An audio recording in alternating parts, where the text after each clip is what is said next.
दोस्तों आज हम बनाएंगे फ्रेंच फ्राई, वो भी घर में। तो दोस्तों सबसे पहले आपको आलू पतले पतले करके काट लेना होगा, पर ध्यान रखना छिलके ना लगे हुए हो। फिर आपको आलू को 70% बॉयल कर लेना होगा 1 चम्मच नमक के साथ। और बीच में आलू बॉयल करते टाइम एक पीस आलू को ऐसे हाथ से प्रेस करके देख लेना होगा आलू अच्छे से बॉयल हुआ कि नहीं।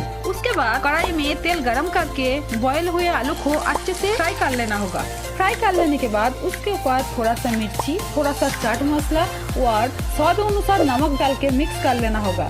फिर टोमेटो सॉस के साथ मस्त बैठ के खाने का और मेरे चैनल को सब्सक्राइब करके जाने का।